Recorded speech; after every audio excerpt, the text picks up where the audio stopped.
Welcome back for the continuation of our virtual road trip down nostalgic Route 66 through Arizona.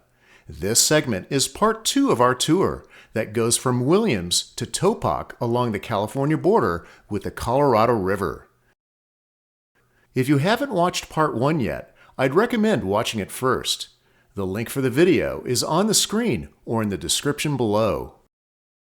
As mentioned in part 1, between Lipton and Flagstaff, much of I-40 was built on top of the old Route 66 alignment and no longer exists except for a few places, such as the main streets in Holbrook and Winslow. In part 2, however, about 90% of the route we'll take is on the original alignment of Route 66, and I-40 is far off in the distance. So, part 2 will give you an experience closer to what it was really like to drive the Mother Road back in its heyday. Alright, so we left off in Flagstaff. There isn't much to see on the historic Mother Road alignment between Flagstaff and Williams, other than Belmont and Parks. To continue the tour, we'll go west on I-40 and take exit 165, which is signed Highway 64, Williams, Grand Canyon. Then turn left. Downtown is reached in just under 2 miles. Like Flagstaff, there's a lot going on in Williams. The town has prospered for several reasons, mainly tourism. For starters, Williams is the starting point for the Grand Canyon Railway. It starts at the old train station in downtown and heads to, you guessed it, the Grand Canyon. This spur of the original Santa Fe Railroad was built in 1901 and was restored as a tourist railroad in 1989. A walk around downtown Williams is a must. And when you do, you'll find lots and lots of Route 66 memorabilia and assorted Americana.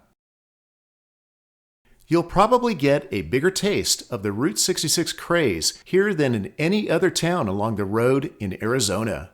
The streets are loaded with gift stores and eateries, as well as many nicely restored buildings that will take you back to Route 66 at its peak. As this mural depicts, Williams was the last town where Route 66 was replaced by I-40 in 1984. I remember the days when the freeway ended on both sides of town, and you had to drive through downtown, but those days are long gone. We'll jump back on I-40 and head to our next stop, Ash Fork. Heading west from Williams, in 16 miles, exit 146 takes us into downtown Ash Fork. Ash Fork was a railroad junction town that even had a Harvey house named the Escalante. It stood here across the railroad tracks on the west side of town behind the library. The railroad junction is now gone as the main line was moved north of here several miles in 1960. Only the connector line from Phoenix passes through town now. Like so many towns along Route 66, after I-40 bypassed the town in the 1970s, Ash Fork was doomed. Route 66 through Ash Fork consists of 2 one-way streets. Sadly, many of the buildings reflect the economic state of this once thriving town that relied on the Santa Fe Railroad. Here's Bob Waldmeyer's sketch of a street scene in Ash Fork, along with his description of the town. If you don't know who Bob is yet, then watch part 1 of the tour. From the west side of town, jump back onto I-40. About 5 miles from Ash Fork, take exit 139 and turn right following the signs for 66. This exit begins the longest stretch of uninterrupted original Route 66 alignment, which is 158 miles long. From this point on, it can be driven all the way to the California border without getting onto I-40. This stretch of the old road veers away from the freeway and beelines it to our next stop, Seligman. Driving this part of Route 66 will give you a real sense of driving a lonely stretch of the Mother Road as not many people travel this particular segment between I-40 and Seligman. We'll also see our first set of Burma shave signs along this stretch of the road. They provide some historic humor with their various words of wisdom. Before 1950, this form of advertising was found on many highways in the USA. Burma Shave used these signs extensively until the company was sold off in 1963. The signs you see today were erected after the modern Route 66 preservation movement in the 1990s. Today, most of the historically placed Burma Shave signs, like these, are found in Arizona. They preserve yet another form of Americana. We'll encounter a few more sets of Burma Shave signs with yet more funny sayings before we reach Kingman. After exiting I-40, Seligman is reached in 17.5 miles. You'll start seeing the town in the distance as you approach it. Welcome to Seligman, the birthplace of the historic Route 66 resurrection and preservation movement that began in the late 1980s. The first point of interest is on the left, which is Angel's Barbershop, Museum and Gift Shop. This is where the birthplace happened, as depicted in Bob's painting of this easy-to-find building. After the last of Route 66 was fully decommissioned in 1985, it wasn't long afterwards that European tourists were seen visiting old sections of the highway while admiring and photographing the old deteriorating buildings. Barber Angel Delgadio noticed this in Seligman and other towns and thought that maybe they should do something about it. So, in 1985, Angel and his brother Juan, plus several others, started the historic Route 66 Association of Arizona, the first group in the nation that focused on saving Route 66. Then the international Route 66 movement began, further drawing in the Europeans, and the rest is history. Shortly after, the association organized the Kingman Fun Run, even though it was created in Seligman. Kingman was simply better known than Little Seligman. The first fun run was in 1988 and is now the oldest continuous Route 66 event. As you drive down Seligman, you'll notice old hotels, businesses, gas stations, and cafes, all decked out with a Route 66 theme. Some show off the Cars movie characters. Others take fun of their remote location on the Mother Road. If you look around this small town, you'll find a lot of character. The residents of Seligman were not going to see their town die like many of the others after the building of I-40. Instead, they made it quite a fun little town to visit that's full of life. When leaving Seligman heading west, make sure to follow the historic road and not get on a road that puts you back on I-40. After leaving Seligman, the old alignment ventures far to the north of I-40. It doesn't get near I-40 for 82 miles, which is in the town of Kingman. Immediately after leaving Seligman, you'll really get a feel for how remote this segment of the road is, as it passes through wide open, flat terrain that's less than 20 miles from the Grand Canyon. You'll also see another set of Burma Shave signs.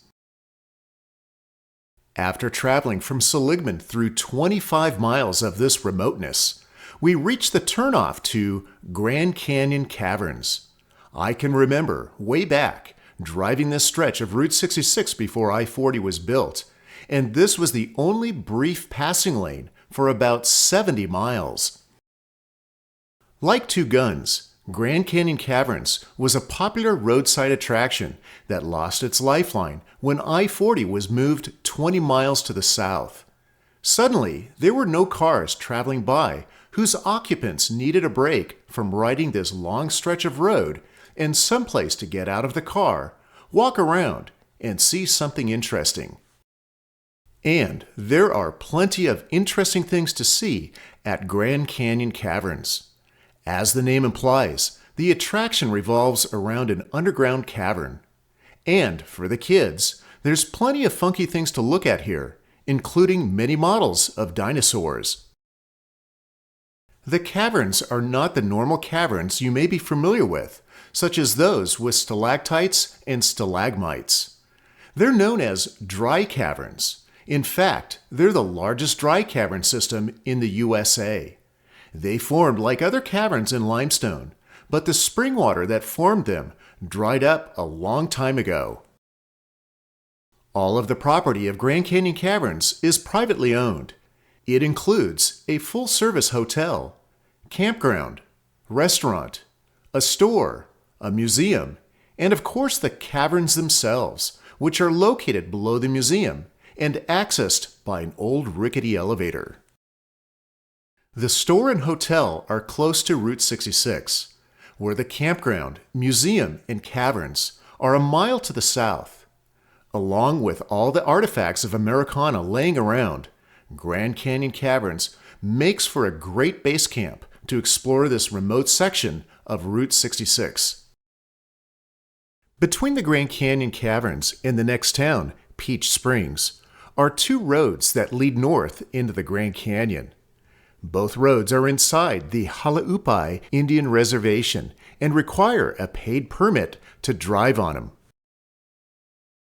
One road ends at the Havasupai trailhead, where you can hike down into the Grand Canyon to the town of Supai, which is next to beautiful Havasu, Mooney, and Navajo Falls. The other road goes down Diamond Canyon, all the way to the bottom of the Grand Canyon, where you can literally dip the front wheels of your vehicle into the Colorado River. This dirt road descends 3,400 feet in just 20 miles. To provide some orientation, we'll use another one of Bob's maps. It covers this area. The reservation covers this whole area here. Here's about where Supai is located. And here is Diamond Canyon. And this is where all of the towns are located that we'll hit next. The biggest town along this stretch of Route 66 is Peach Springs. It's the headquarters for the Halaupai Reservation. Some people say this was the town Radiator Springs in the movie Cars was modeled after. However, many towns make the same claim. In reality, the producers of Cars visited many towns along Route 66, including Peach Springs, to get ideas for all the fun things you see in the movie. Peach Springs has a fairly new hotel and resort where you can purchase one of those road permits I mentioned earlier. The town also has a collection of more old buildings from the old road's heyday. About 8 miles past Peach Springs, the road crosses this flat area and then reaches the town of Truxton. Here, you'll find yet more old buildings. One of them is the Frontier Motel and Cafe. Here it's depicted in one of Bob's postcards. As Bob explains, the Frontier used to be a hub of activity and served home-cooked meals even long after I-40 opened. As of 2024, it doesn't seem to be open. The buildings, however, look just like they do in Bob's sketch, right down to the Joshua trees growing at the side of the building. About 6 miles after Truxton, Route 66 descends into Truxton Canyon and hugs the railroad tracks. This place is depicted on one of my favorites of Bob's postcards. It shows this 1950s era Santa Fe Super Chief train, its locomotive painted in what was called war bonnet colors. It ran between Chicago and Los Angeles in just under 40 hours. Here's the same scene today with a modern BNSF locomotive that closely holds the same war bonnet motif, just not the same colors. The next town, which is quite small, is Valentine. It's known for this building, which is currently the Indian Affairs Building, as well as a Native American school. Back in the day, residents of Flagstaff would board a westbound train, get off in Valentine, have a picnic, then return to Flagstaff on the same day. A few miles after Valentine, We reach the area around Hackberry, where you'll see a smattering of Route 66 memorabilia, old signs, and miscellaneous Americana. But the highlight of Hackberry is the Hackberry General Store. Guess who used to own and operate this place? Bob Waldmeyer. He sold it many years before he passed away, but his influence can be found all over this place. Of course, Bob created a few postcards about this place. See these signs across 66 from the store? Here they are in one of his color paintings with an old Chevy and an adjacent building. And here is one of Bob's sketches of the store with fewer signs than what you see in this up-to-date picture that has just a few more pieces of historic decor. A walk around this old but nicely decorated store is a big treat. Just when you think you've seen enough Americana, you'll find even more of it here. Walking around the grounds, you'll find a lot of old cars, buildings, signs of all sorts, from various eras and other artifacts.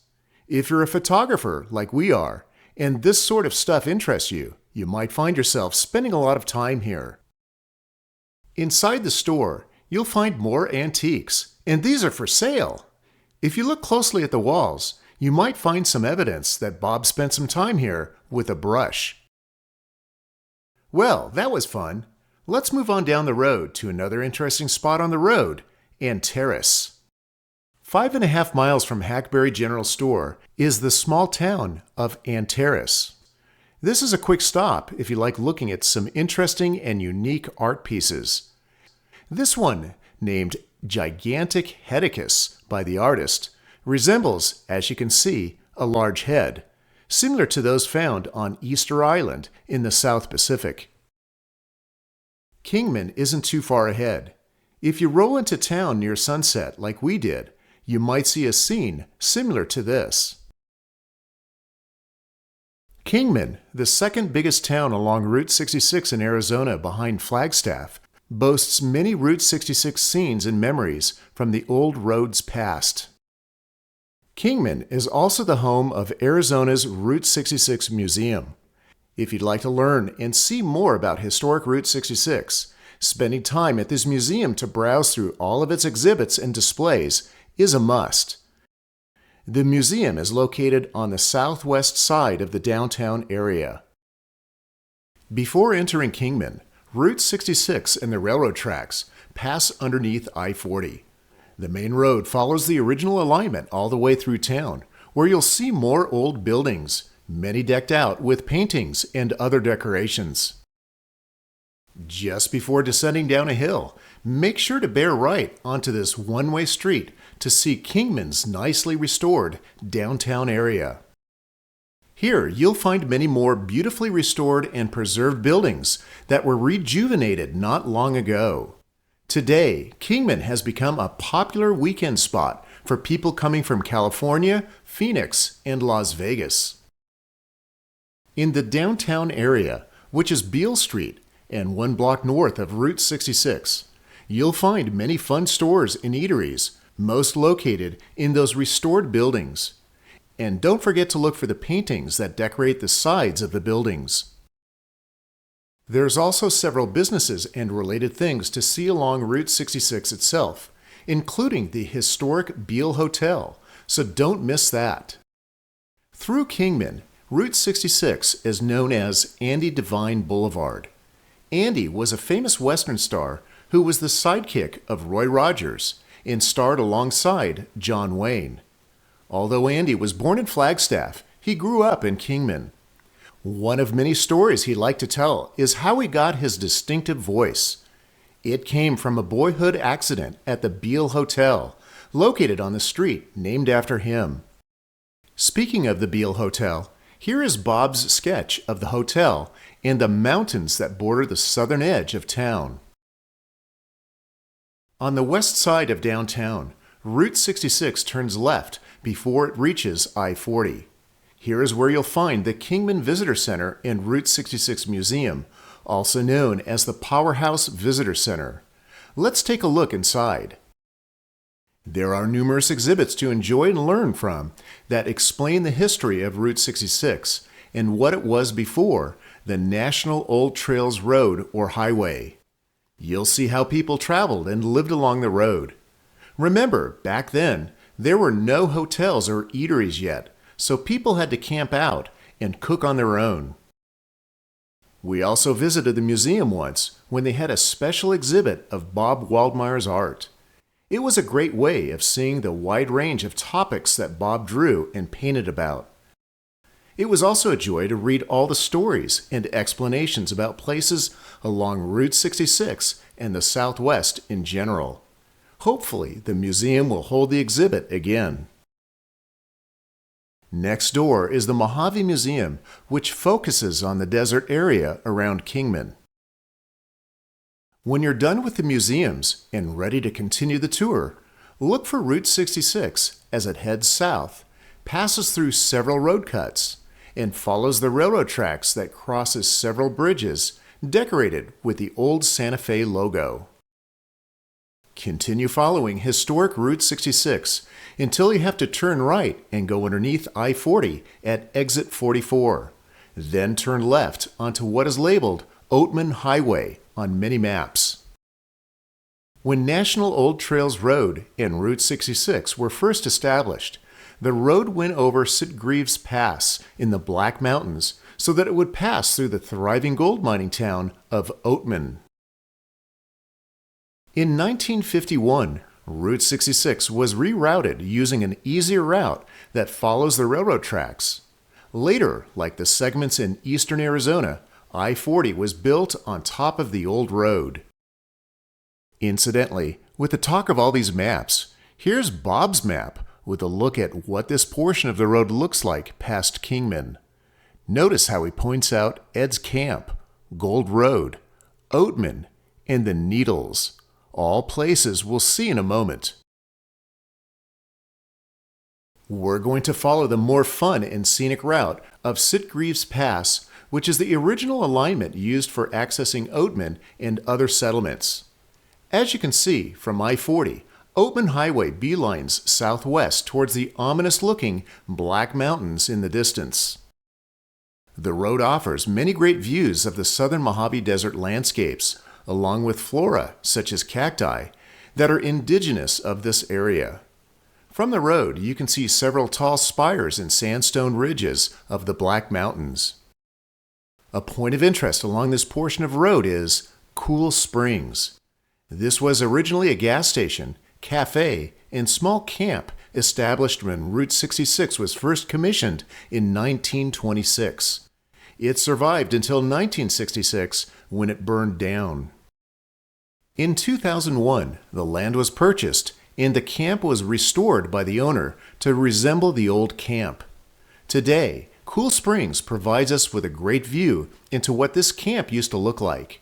This includes various antiques, just like those found at other Route 66 attractions. Here's Bob's color painting of Cool Springs, showcasing the spire of Thimble Mountain in the background. From Cool Springs, the road becomes more twisty, curvy, and steep as it ascends to its summit at Sitgreaves Pass. Along the way, you'll also pass the abandoned Ed's Camp, which is on private property. Along this portion of the road, you'll undoubtedly begin seeing wild burros. Like other former mining areas in the Southwest, these are descendants of burros that were let loose 50 to 100 years ago by miners that deserted this area when the mines played out. They have become a nuisance in most places, but not here. As you'll later see in Oatman, the burros are treated more as pets and as a tourist attraction. Be careful on this portion of Route 66, as the burros do like to stand in the middle of the road. After passing over the summit of Sitgreaves Pass, make sure to turn into the viewpoint in a short distance on the right. You'll be rewarded with a great view into the valley created by the Colorado River.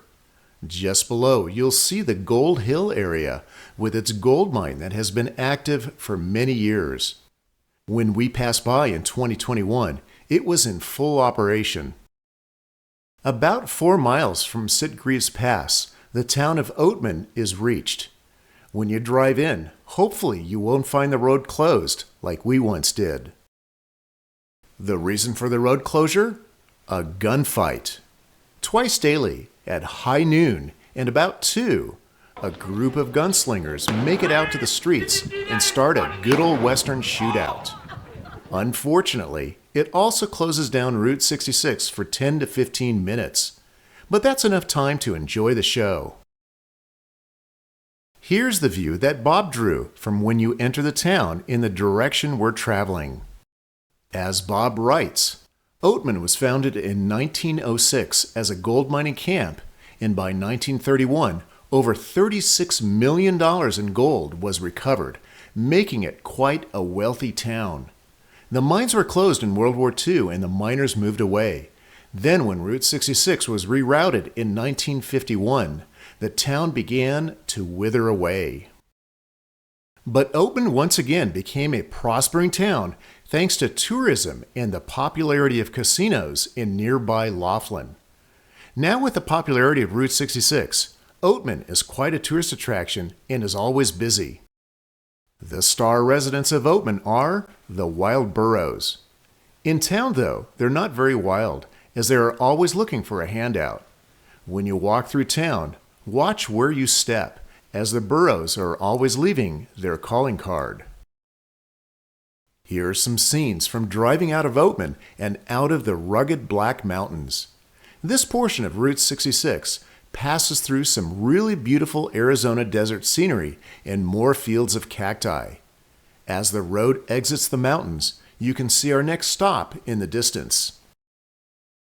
And that next stop is Topock. You'll pass through the small town of Golden Shores on the way. Topock really isn't a town other than a point where all the roads, I-40, Route 66, and the railroad cross the Colorado River into California. One primary establishment in Topock is Topock 66, which is a resort, marina, and all-around party spot on the Colorado River. This place becomes quite crazy on the weekends. Stop in for a beer and get some good eats. Just past Topock 66, you'll pass under the Santa Fe Railroad tracks. When you come out on the other side, you'll see this big historic water tank with its big drain plug on the left. This spot is also the official western end of Route 66 in Arizona. This tank was used during the steam engine era and, lucky for us, someone decided to preserve it. The tank appears in several historic movies, such as The Grapes of Wrath in 1940 and Easy Rider in 1969. The tank is also the unofficial start of historic Route 66 heading eastbound. In a short distance, to continue your westbound journey on Route 66, you'll need to jump onto I-40 to cross the river. But before you do, cross the freeway, then bear right for a few more views. This white bridge that you'll see was the original bridge that carried National Old Trails Road and Route 66 over the Colorado. This is the Trails Arch Bridge and was built in 1916. This is how it looked in 1920 from the California side. You can see the big water tank in the background that we passed earlier. This bridge also appears in both movies mentioned earlier, The Grapes of Wrath and Easy Rider. In 1947, the railroad built a new bridge.